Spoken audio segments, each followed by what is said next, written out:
here. Amazed to get invited back.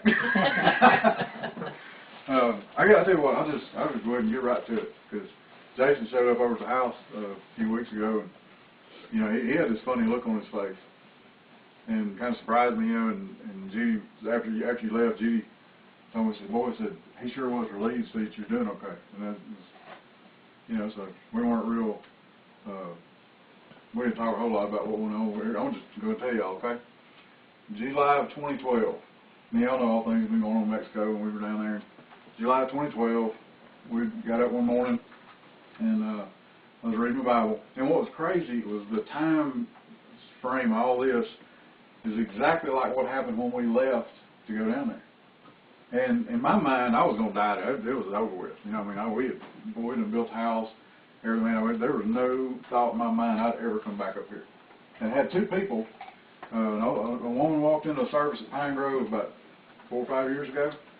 Never saw her before, and I hadn't seen her since. I wish I could find her, because she was good. But she walked up to me in the hall right before service and said, "Son," said, "God's going to rip every relationship out of your life there." And I went back and told Judas, I just ran this crazy woman in the hall.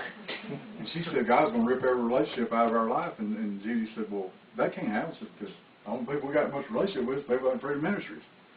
And so, you know, we let that go in. Right at the end of that trip, the last service we were at, we were at church in Shreveport. Never met this guy in my life. And walked up to somebody introduced us, and we're standing there, service is over, and this pastor says, "Well, would it be all right if I pray for y'all?" You know, sure. And he started, I'm talking, the guy touched me, and he started saying stuff. He said, "You're going to come back to America, and you're going to teach people to do what you mean." And I was like, "Yeah, okay, when I'm up here, I'll do that." You know, so, you know, those were like the only two little things that we ever heard that might. And we just, you know, what I want to talk to you about tonight is that when things don't fit your theology, they're a real struggle. And so anyway, like I say, we just kind of dismiss. It's like when Joseph had that dream, you know, and times the Bible says that he told him his daddy, said he corrected him about it, but he said he pondered in his heart, he kind of guarded it, he kind of thought of it, and there's things that happen that just catch your attention, you just hold on to it. So anyway, July 2012, we just got back there. We're going to be down there for 4 months in a row, which was, we were kind of building back up and really getting into the work again. So one morning up there, house reading the Bible, and ran across that story where the brook ran dry on Elijah. And it wasn't no bells going off or nothing, but just God just spoke to me and said, "The brook's fixing to run dry." I said, "It's going to run dry several times already, you know." And yeah, we are. We're so smart. We got to spiritualize everything. Well, what does this mean? I'm telling you what I finally figured out about it, is that the number one guy God had on the planet, which I'm not, got moved by a little lack of water. And, you know, we struggled with it for a while. We fought it in months. I mean, October, November last year was the hardest 2 months of my life by far. I was like a pressure cooker. I mean, I was just walking around all the time about to explode. It's just like you see, it seems like what's happening is inevitable. It's not what we want. It's not what we believe. And it doesn't seem like any way to stop it. Anything can be done about it. You know, and finally, it just got to the point, I just look, I said, "Look, you know, I can't fight God. I don't even," it's like I can't imagine what Abraham went through when he got up there and God said, "Hey, tell you what, take that boy you waited for so long, go up there and slice him up on the mountain." You know, I mean, people, we think we're smart enough now that we tell, "Oh, that, you know, that's not God, I wouldn't." But, you know, Abraham knew. You know, when you call each other, somebody you know, you hear a voice on the phone or a voice, you don't address each other by name every time because you recognize the voice. God spoke to Abraham, he knew who it was. You know, in a little bit of time in life, you start knowing, you know, when something comes at you and a voice speaks to you or a feeling hits you, you know when it's God. And no matter what you believe about it, it seems like God's always wanting to, it's like as much as he gave us of how he's going to do things, he still likes to just skirt the lines of sanity. And absolutely. So we're sitting there, it's like, man, this just is not right. We don't believe this, not what we're planning on, nothing, you know. And sure enough, this is crazy because that was July, first 2 weeks of July of 2012. We flew out on October the 31st, got the border, got our mail, and there was a letter in the mail dated the 17th of October from the source of one of the last thirds of our support. It had been rough for a while. And, you know, people used to tell me, said, well, you ever need anything, call me. Well, I always need stuff. You know, but it'd been the last couple of years. I mean, I was going through the trash and scrapping and picking up cans and just anything. That's the only way we ever had anything extra to do, you know. I wasn't going with anybody. I didn't think it was anybody's business, you know. I believe that there's a certain amount of our circumstance of life that God appoints to us. And if you try to cheat and fight it, He's just going to drag it out and make it longer. And I did what I was willing to do what I felt like He called me to do. And this letter, like I said, written October 17th of that year, months before God told me it was coming. And I finally resigned myself. Like, look, there's just no way to beat this. And it got to the point where this year, in January, we'd have gone back and it would have been pay your truck insurance or do anything else. I mean, there was not going to be any money for rent. And I'm talking about, look, we've been through this before, okay? We've done without, and we've seen God move stuff, but it was time. And I don't know, it just got to the point I couldn't fight anymore. And so we moved, and it was so hard because, like I say, I didn't believe this. I didn't think it ever happened. I really believed I died, and I didn't have any plan or anything. And we kind of felt like I told Judy, I said, well, look, here's what I told you to do if I got killed, so let's do that. And we started, and what was an amazing thing is, like, I know people all over the country, and y'all don't hear from me much. You know, you know me. So I'll tell you what happened. The day I told you, I said, okay, I give. And we took that first step. You know, everything in my mind saying, I know this is God leading me, but everything about it feels wrong. And I did this. Boom. Phone rings. Florida. Hello. You're doing the right thing. See you later. Next day, Shreveport. Hello. You're doing the right thing. 7 days in a row. We didn't tell anybody anything. You know, we were hoping for the last minute miracle, you know. I was saying, look, maybe I'll just go in and buy a Powerball ticket and see if we can get, you know, that'd wipe it out for the rest, you know. But that's the point I was just, come on, give me one chance.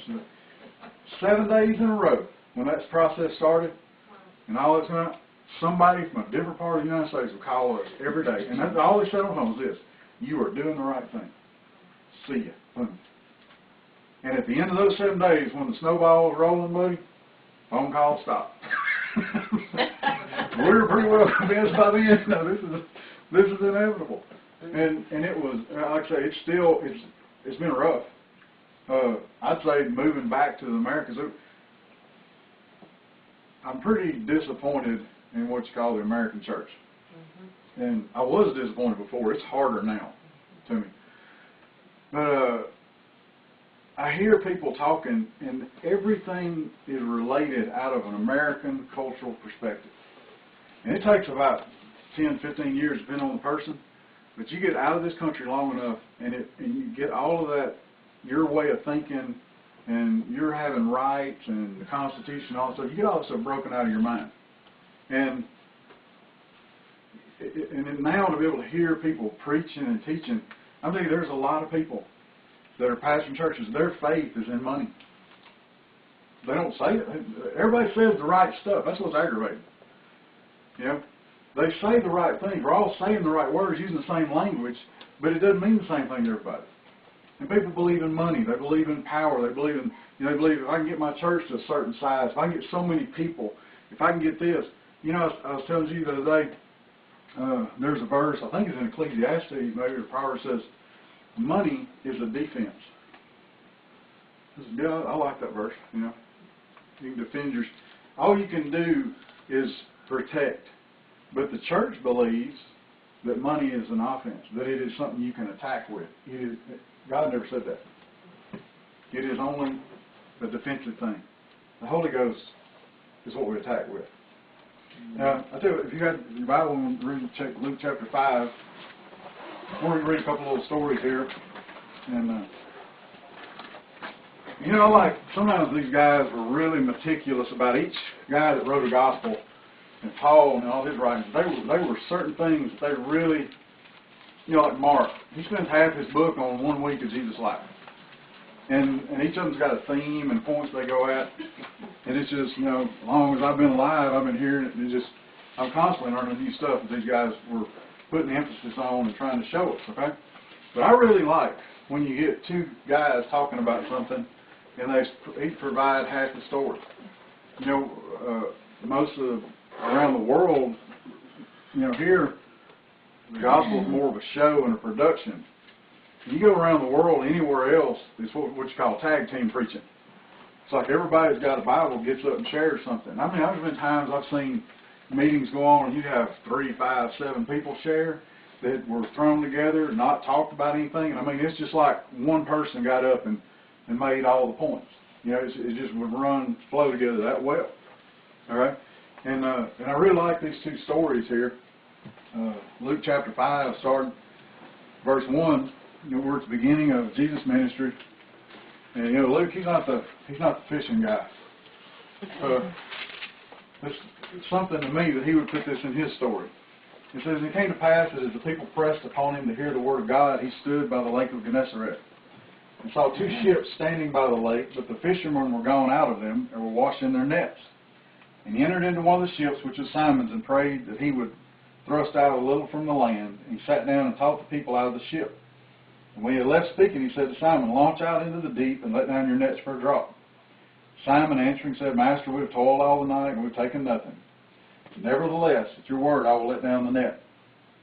And when they had thus done, they enclosed a great multitude of fishes, and their net broke. And they beckoned unto their partners, which were in the other ship, that they should come and help them. And they came and filled both the ships, so that they began to sink.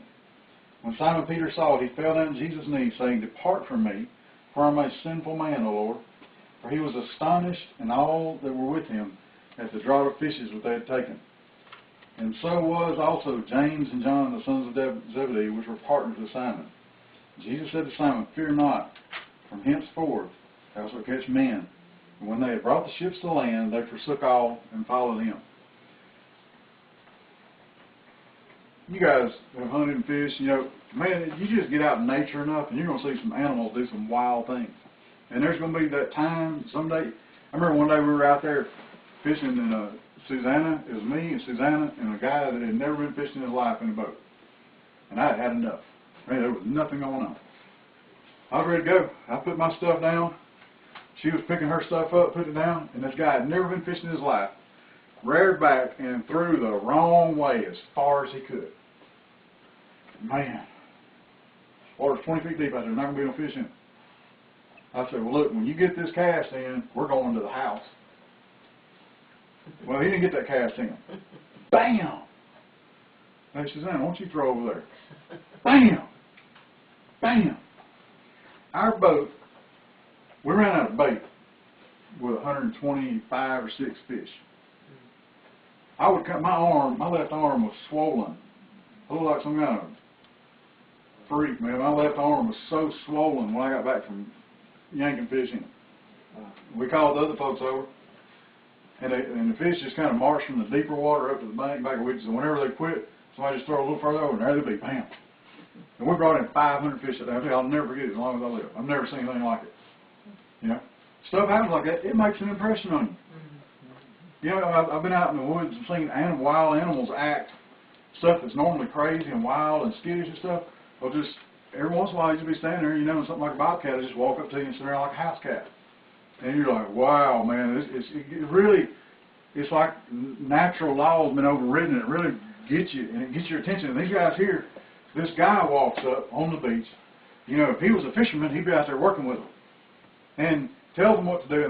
And I mean, they're so shaken. I mean, nobody's ever seen anything like this. And they recognize, look, there's some kind of authority or power here that's better than we are. We don't even mess with it. And Peter looks at me and says, look, man, you just need to get out here. I'm the wrong guy. And I think that's what we all do when Jesus shows up in our lives. Because I don't understand, because I've been out in the workforce now for a little while, and man, I don't get it. I'm just one of these people, and thank God, maybe I needed it, but I'm tell you what, God has never left me alone a day in my life. He won't leave me alone. I can't hide from Him. He just, no matter what I try to do, He finds me. He talks to me. I hear things. I see things. I don't know how people live like there's no judgment, and there's no tomorrow, and there's no eternity. I sit there every day of my life and look at him just amazed. I work with one guy, he's 77 years old. And he walks up one day and said, Jay, you know, he said, I've never tithed in my life. And I kind of feel like I'm thinking like, man, it's too late now. Might as well enjoy it. What you got? Why bother at this point? Man, I was raised Southern Baptist. I don't know the time in my life I didn't tithe. I was a little kid, man, getting nickels and quarters, dude. Yes, right. In the plate, baby.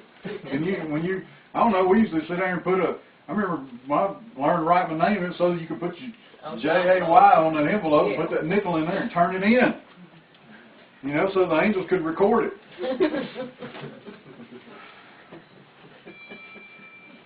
I don't know how. I just, you know, not better than anybody else. Not sinless perfection. No, but I don't know how. People can just, it's like, okay, God don't exist. It's like an ostrich sticking his head in the sand. I don't know. I don't get it. And see, they get exposed to something like this, like Peter did, and his first thing is, look, I don't fit this group. And that's what we all feel when God approaches us. When we start realizing how righteous and how holy and how good and all the things that He is. And, you know, our first thing is, look, you know, I'm not the person you need. You know, you go somewhere else, take this. I don't deserve it. Well, none of us do. And then we start on and we go, well, what I'm kind of noticing, like I'm going to be preaching in a group tomorrow. And I finally figured out the other day why older people let me preach. Because it's just funny to them. Because I'm sitting here as I go along through life and my 50-year-old lights are just turning on. Mm-hmm. And I guess it just brings back memories. They sit there and laugh at me when because I'm announcing this stuff. Hey, guess what I just figured out, and I tell them. Yeah. You know what I mean? I could have told you that. It just brings back memories, you know. It's like I was a little boy, and I had two little brothers. And you know, like you come in here, you know, find the cookies crumbed all over the counter, and I'd get mad, yeah, but I'd be laughing inside because I remember a day when I did the same thing and got caught. So I should have been a little more careful about covering up the evidence. And it's like my mom always said, there's a cartoon and some little character said he got put in time out. And he's sitting over in the corner and mom comes and says, well, have you learned anything from this? And he said, oh yeah, I think I figured out how to not get caught next time. That's what we're all after. So anyway, back to Peter's in here, and boy, Jesus shows up, and it's just an unforgettable day. I mean, it is such a day of fishing that is recorded in the Bible for history. We're talking about it today. Okay? Now, let's go on a while. What happens? Life. You see, Susanna got that sparkle in her eye. She's got her little dreams and her. You know, I've got everywhere in the world I've been. I sit down. You can go to Africa. You go to South America, anywhere. You sit down with a little kid. You sit down with a little girl. And say, what do you want to be when you grow up? 100% of them. I've never met one that doesn't say, I'm going to be a princess.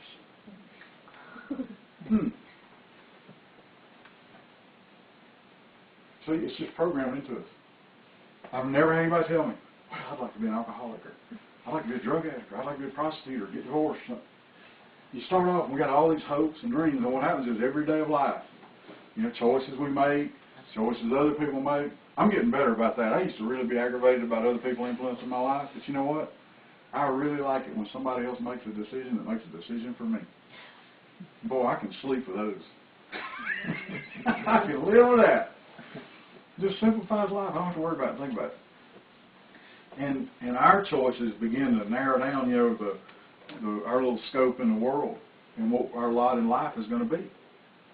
And you make a bunch of bad ones, you're not going to be very satisfied with the outcome. That 77-year-old man, just Friday, what's today, Saturday? Yesterday, he looked at me and he said, Jay, you know, you get down to the end of life and you start wondering, you know, if you made the right choice, if you did the right thing, if you did it. I said, I don't. Man, I've had a blast. I've seen the world. I've killed it, caught it, eaten it, and cooked it, and I don't feel like cooked it and eaten it. You know, been all over the place. Try to serve God. I mean, I'm not just sitting here worried about. I don't feel all this guilt. I see people in church, and people come, hey, why don't you go do this with us? No. What? Why not? I don't want want to. I don't feel guilty about not having done it in the past. I've been doing things. I'm not motivated by guilt like you are. Oh, that drives me crazy. I don't like that. You know? Judy loved me. She laughed at me the other day. She said, man, she said, I wish I could be like that. I said, what? She said, you just don't, you're not scared to tell people the truth. I said, well, it just simplifies everything. Let's get it over with right now. You know? But there's a guy up in Shreveport who started messing with me a few years ago. He said, Jay, I don't understand. He said, you're pretty provocative. He said, you know, because all the issues that I could see that he and I could have, that's the stuff I went at first. And he said, why are you doing this? I said, because if we're going to have a breach or break, I'd rather do it right now before we got any time and concern involved in this. You know, let's get it over with now before it matters to anybody. And we're still hanging on, still doing stuff together. That's pretty good.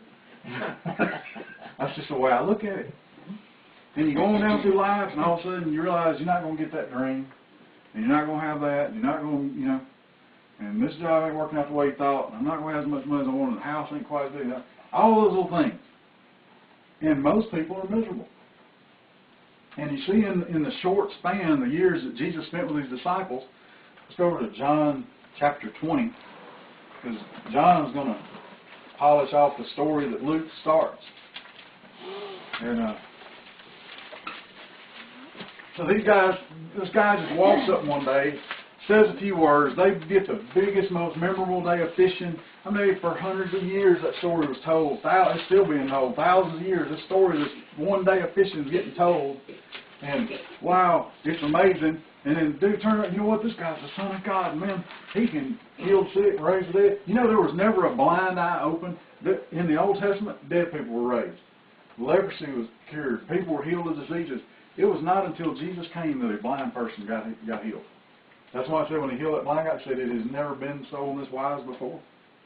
That never happened on earth that a blind person's been healed.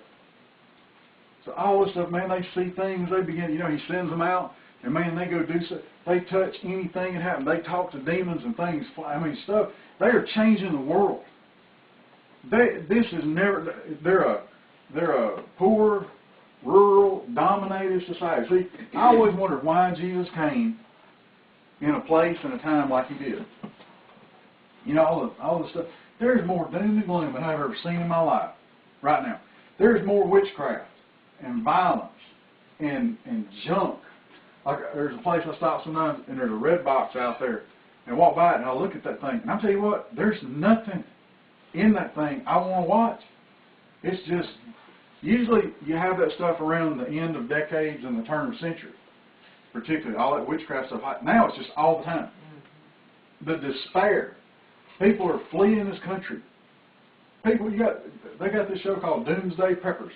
These people are they're investing everything in their life is getting spent on having food and ammo and stuff to protect themselves. They think the world's just fixing to collapse. There's never, I mean, we went Y2K, people did crazy stuff, and it just blew by like a passing wind. What is causing this desperation in everybody now? There's hopelessness.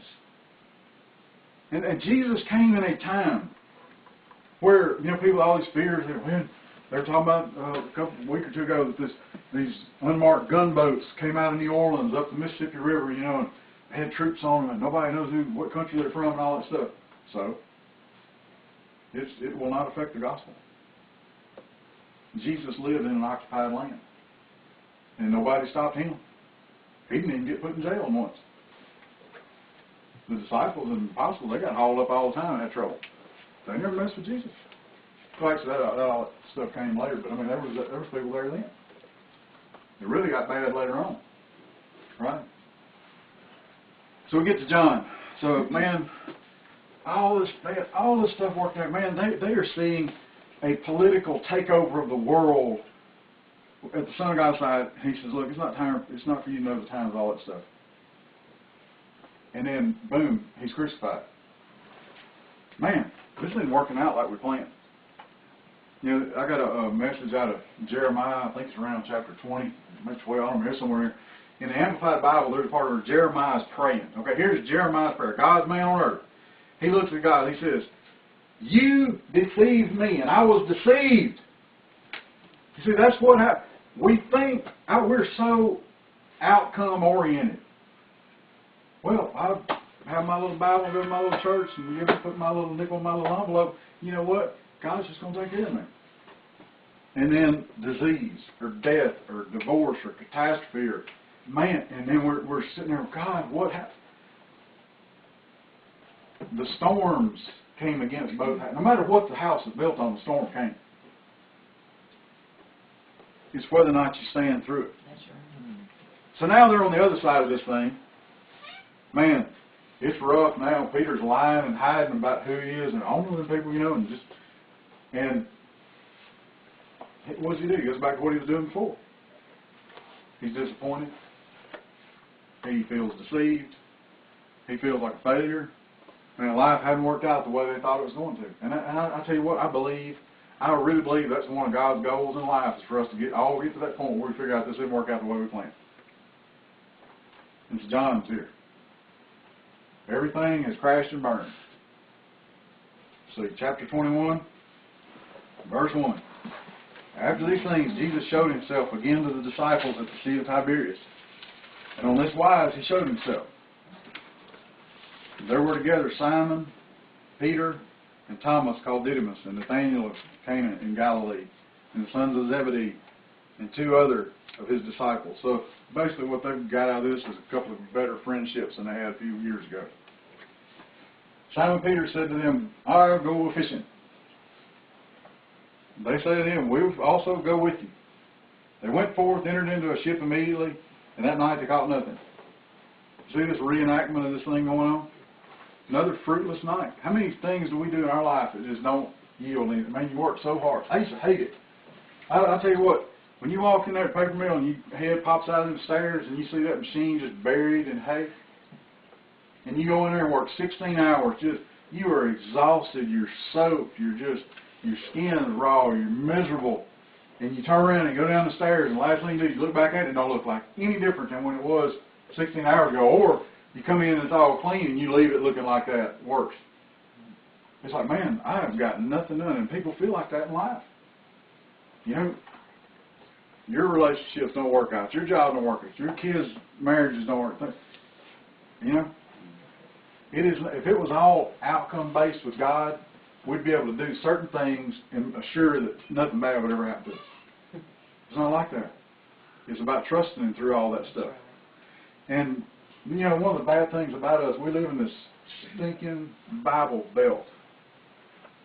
I would rather be in a place that, I look down, you go down Africa, you go look down one of them gravel roads in Africa, and to me, I hate it over there, because when I look down that road, I know I could go down there and never find a church, and never run anybody that thinks they know anything about God, and I could spend the rest of my life just telling people the book of Acts is normal. Let's go.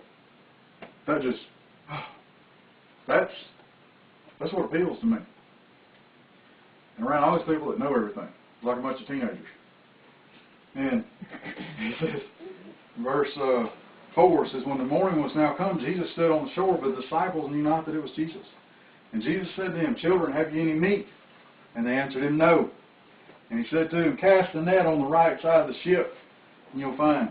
And I tell you, when stuff starts repeating in life, I bet you a couple of them just, when he said that, they don't recognize him at this point. But a couple of them, man, you remember that day Jesus walked up and did this?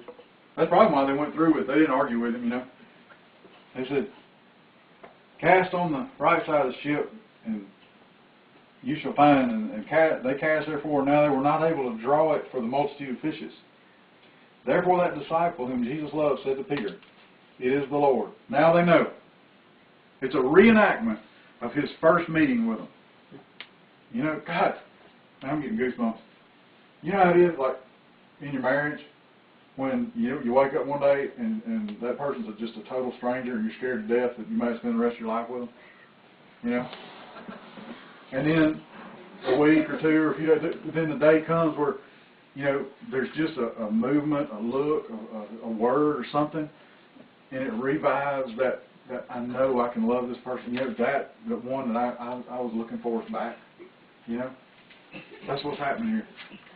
These guys, man, all their world has just been destroyed. They're back where they started, and nothing's worked out like they planned. And if anything, they're really worse off now than they were then. And when they tug on that net, it doesn't move. Oh man, that's Jesus over there. He's back. And all that stuff, all that emotion, all the humanity, all the faith, man, I messed up. Oh God, you know what? And all the, but that hope of, man, He's back.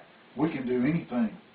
You know, I'll never forget. I got it written in one of my Bibles one morning. We were up there in near Bastrop, and you were talking to that something. I showed it to you the other day. Somebody read it in John 15, where it says, "Without me, you can do nothing." I got your name right under that verse, because I can't tell you how many 100 times something happened, and I just remember you're simple, full of faith, talking about that. About, you know, you don't matter how strong you are, what you got, without Him you can't do anything. And here it is, He's back. Now we can't do anything. Paul's going to say it later on. And they were not able, therefore disciples said, man, it's the Lord. And Simon Peter heard that it was the Lord. He girt his father's coat on him, for he was naked, and he cast himself into the sea. And see, here's the guy that's the most failed. I got something I want to say. Did Jesus ever pray for something He didn't get? He didn't ever pray against God's will. You can't. I've never heard anybody in my life say that Jesus didn't get everything He prayed for. What did the Bible say? He told Peter, he said, "I have prayed for you that your faith fail not." Peter failed in his actions. He failed to live up to what he believed. He failed to live up to the standard he had. But guess what? All it took was knowing that was Jesus was there. His faith was back. It was revived.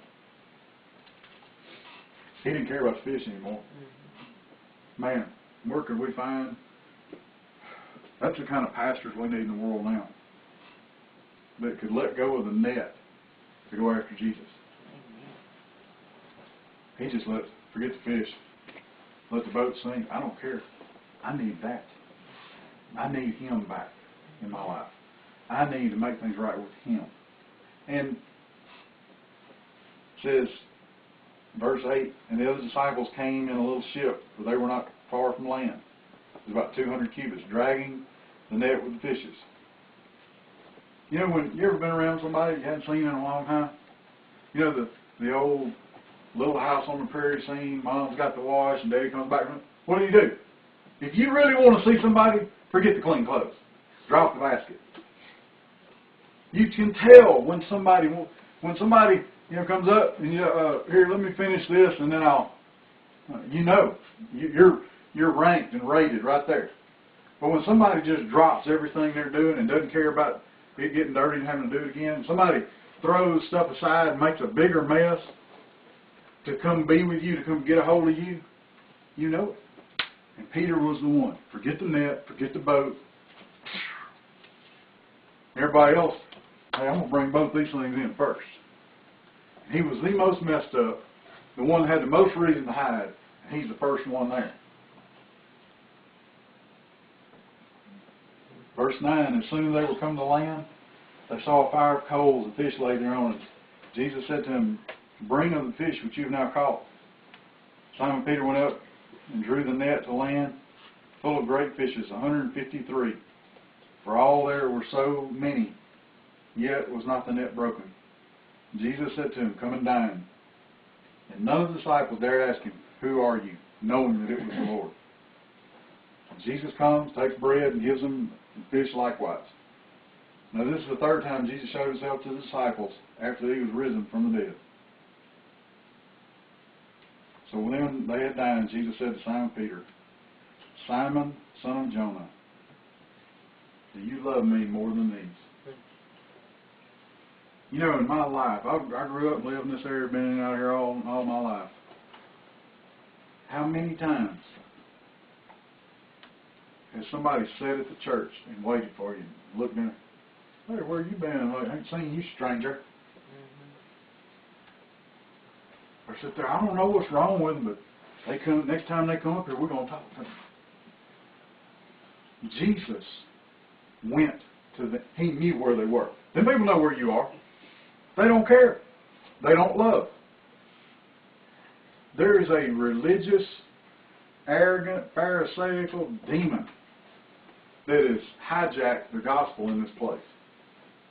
And it's nothing to do with what God wants. It's nothing to do with mercy and grace and love. Jesus had more right than anybody to plop his tail down at the temple and say, well, when them guys come back over here, I'm going to have to talk to them. No. He went where they were. He blessed them again. He revived all the hopes and dreams and everything they had in their life. And he looks at Peter. You understand the stuff that's going through that guy's mind? Peter's got all his excuses. He's going to analyze it to no end and figured out where he messed up and what he could do different. All of it. He's ready, except for this. My life, I'm about to turn 50. And I've only known one person my whole life that ever would walk up and ask people if they knew Jesus, if they loved Jesus, and it was Eddie Simmons. The guy, I just want to go hit him. Yeah. Hated him. You don't know what you want to do. Eddie, come up here and pray. Eddie, go over here and sweep the thing. Give that guy a microphone. He's going to look at you. Do you love Jesus? He'd ask you 7 times. It wasn't just once. You wasn't getting out there. I want to strangle him. He's the only guy I ever met that was like Jesus. Do you love me more than these?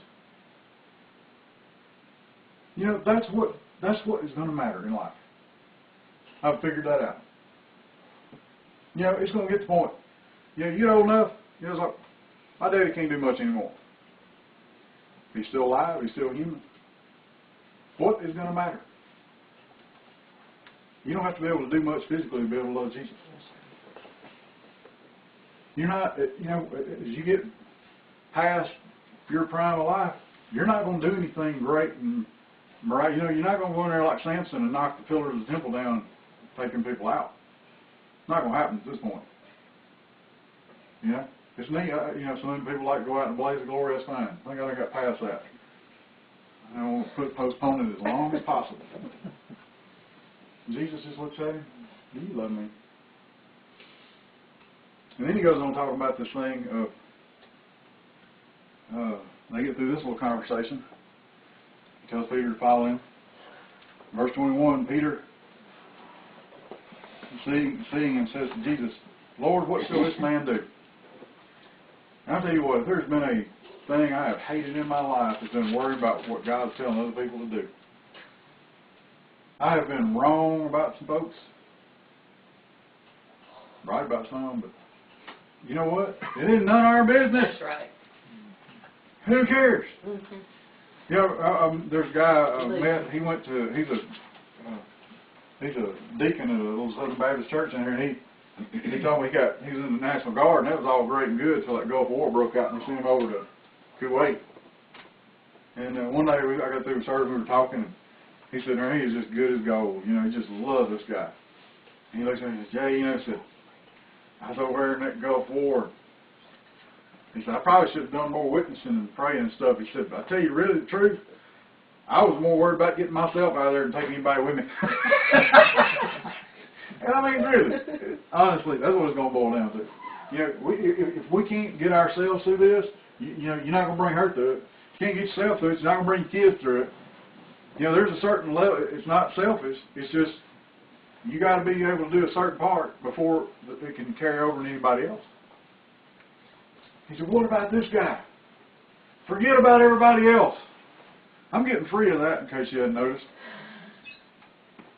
I'm not mad. Isn't that nice? That's awesome. I love it. And Jesus said to him, if I will that he tarries till I come, what is that to you? Follow me. Mm-hmm. I'll tell you, there's so much in here. I just, there's a guy, there's people, the way it's worked out for me is that there's people that drop out of my life and come back in years later. I hadn't seen you in a while, hadn't heard from you in a while. You know what? I'm not worried that you're in I don't think you're in witchcraft or anything, I'm not worried about it. I believe that you love Jesus. And I believe that in spite of being disappointed, having your heart broken, things happen, you know what? And when he comes down, he looks you in the eye, Ms. Eileen, and he says, "You love me?" You sit there, "Yep, I sure do. Guarantee. I ain't got what I wanted out of everything, but you know what? I still love you." And I just want to encourage you, man. Quit worrying about everybody else. I tell you, I've had to learn to quit worrying about what other people think about what I thought God was telling me to do. Yeah. You know, there's days I can't explain it. But as time's going by, I was telling you the other evening, I was sitting there and I said, you know, I really, at times, some of the things that I had let come out of my mouth about, I never saw this coming. I said, but as days go by, I'm more and more convinced that I'm doing the right thing, I'm in the right place. You know what's neat is that where I'm working, like I live like right on the corner of Mexico and India and Africa. It's wild. And Whoa. every day I meet people from all over Mexico and Central America. And I'll tell you what, there's nothing. You know, people, you know, somebody comes like, and immediately, where are you from? And see, I speak Spanish to them. I just can't help it. I'm programmed. Somebody walks up to me and their skin is real tan. I cannot speak English to them. And there's times people come up, like I had neighbors walk up to me speaking English, and I turned around and saw their face, and I never heard the English. I just answered them in Spanish. There's like one black family, 3 white families, and the rest is from Central America in our neighborhood. It's wild. And I tell you, you know, people used to say, "Oh yeah, I know where that place is." You guys come up and they say, "Man, what's the deal? Where are you from?" You ever seen the show Duck Dynasty? I said, "Yep, right there." That's been making things easy for me. Nobody ever heard of Western Road and all that. They said, "You know what? You talk like them." And but I said, "Where are you from?" And they'll say, and they'll name some city or some place. And I mean, I've been to lots of them, you know. And I'll say, "Oh yeah, that's right down the road, such a place." And I'm gonna tell you, their blood just runs cold. There's something about knowing that this guy could go find you that they don't like, and he gets through to them, boy. And I mean, and then they look at me. I've had a couple of them last week. They look at me and say, "Man, you're white, I'm brown, and you speak better Spanish." I said, "What is the deal? How'd this happen? How'd you learn it?" I said, "Well, I lived in Mexico for 20 years, and you can't help that. What were you doing there?" "Oh, you're in trouble now, Jack." Every day, getting to preach to people, you know. And I mean, it is amazing, and it's really cool because every area's got kind of distinct variations in the way they talk and something. And I get to talk to people from all of them every day. And so my ear's really getting good at picking up different people. It's a blast. But, you know, and I don't know what's next. You know, we had 2 people walk up. I mean, this thing is just so, I don't even know the word. It's just going along and I have no idea God doesn't put a halo on somebody and let me know that they're going to be telling me something that means something in my life. You know, just somebody just walks up and says something that seems like off the cuff. I had 2 people walk up and said, tell me in Jesus, "You know what, this year's going to be a year of restoration to y'all." And we come up here, man, we have been in a bind, okay? We get given 2 couches, 2 refrigerators, 2 recliners, 2 washers, 2 dryers. I mean, everything that comes to us is double. It's scary. And, you know, you didn't hear from us, did you? We didn't tell you nothing. We don't tell. People just walk up. I mean, you know what I figured out? The Bible's true. It says, "Give, and it shall be given to you." Nobody, when we got ready to leave, man, I didn't have time. I went to a garage sale and tried to sell it. "Here, you want this? Take it." I'd sit around. We made up lists, dude. I'll tell you what, it was unbelievable. In 2 weeks' time, I'm not telling you this to make you think I'm good. I'm not. It was a blessing to me to get rid of the stuff. But we gave away 2 houses full of stuff and drove off. And guess what? We couldn't outrun the stuff. I mean, I got people coming up. This guy walks up to me one day. He's moving back in with his in-laws. He says, "Jay," he said, "I got this new washer and dryer we bought, and we don't want to put them in storage and mess them up. So would y'all take them and use them for us?" He gives us richly all things to enjoy. Yeah. Okay, sure. Dude, these things, I wouldn't buy them. They look like spaceships. I was in the store. If I'd have known how much they cost, those high efficiency things with all the glass and everything, I mean, if I'd known how much they cost, I wouldn't have let them put them in my house. They're scary. You can hear them run. It's right on the other side of our bedroom wall. And I think it's just, and ding, they're done. It's scary, you know. I have to build this junk up in my garage so people can't see it in the street. I don't want to get robbed. You know? I love it. You know, and it's all the stuff. It's just amazing what God's done. Amen. And it's scary. And you know, somebody will walk up, and I keep my ears open, and you never know. Somebody's going to walk up there tomorrow, and they're going to say some little thing that just seems insignificant, and it's going to be God showing me where to go next. I think there's a thing. I think Jeremiah is the most significant book in the whole Bible in this day and age because of what his two messages were and what he went through. And there's a place in there where I think it's him. He was talking about. Said, you know, you struggle with stuff for a long time, but you're going to walk. I said, and your teacher will be speaking in your ear as you go. And that's what life has been like. It's like you look off. We're looking off a cliff, and it's like, okay, God, I think you said this, and boom, there's some wow. And okay, and I think this, boom, wow. And it's like all along the way, it's just little voices. It's never the same person. You can't develop any kind of trust with them. Can't grill them. Can't ask them more questions. Just the way God chooses to do it. But I just want to encourage you, man. You know, I've been coming. You guys have been a blessing to me in my life. Y'all have been friends. You've never pushed yourself, but you've always been there whenever I needed you. And I remember Jason, boy, I think about all this. It seemed like all our did over here is put them stupid boxing gloves on, hold him by the forehead, and just bang. His face would be just red as a beet. It was just the right length, like a cartoon, man. He would just do them roundhouse haymaker thing. He couldn't touch me. You know, that's why I won't fight him now. That joker knocked me out. Now you know why he does it. But now it doesn't stop it. yeah, the brain damage probably from me and not from Daddy. But you know, it's just I don't really remember what the first day that I came in here. But you know, y'all were just so funny to me, and getting to see y'all's marriage and your relationship has really helped me and Judy. Yeah, we'll be 29 years next week. Wow. Let's see, Saturday. Yeah, I mean, people just don't do that anymore. My mom and dad's 52 years. My brother's both in their mid-20s of marriage. And since the Civil War, there's been one abandonment in our family we know of on my mother's side and one divorce on my father's side. Wow. So, you know, dude, you ain't getting out. It's a death sentence for us. So, you know, I mean, so many places I've been just didn't have any idea that 30 years later, you know, we still be plodding along. And there ain't no way we're ever going to agree on everything, but we can walk together and kind of have the same mind. And y'all just been a real blessing to us. We appreciate it. And thank you for letting us come tonight. Jason? Thanks, sir. Yeah, I don't know if y'all realize it, but somebody else preached on these same verses a few weeks ago.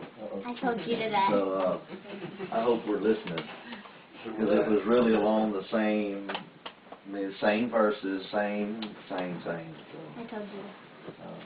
I know it's for y'all and not for me. Right. I sure hope they got it. And what's funny is Jeremiah, this is about the third month now. I have methodically, I'm on 47 of Jeremiah, just every day going through it. Anyway, something. So, okay. Well, I hope y'all were blessed. Y'all continue to pray for them, please. I can't imagine moving out of the United States and then 21 years later having to move back. I can't imagine the culture shock that they're going through, and the church and all that goes with that. Please remember this family and pray for them. Jay, what are you doing? Where are you working? You work for a fireplace company, which means? I do everything. I'm running a 15,000 square foot building construction job right now, and making molds and doing installations and working with the owner of that place for now. Miss Judy is a nurse, and so anyway, y'all please continue to pray for them and for Susanna, that the will of God would be accomplished in her life, that God would lead her. Amen. In Jesus' name. So, y'all blessed. Amen. Jesus is King. And that was still alive.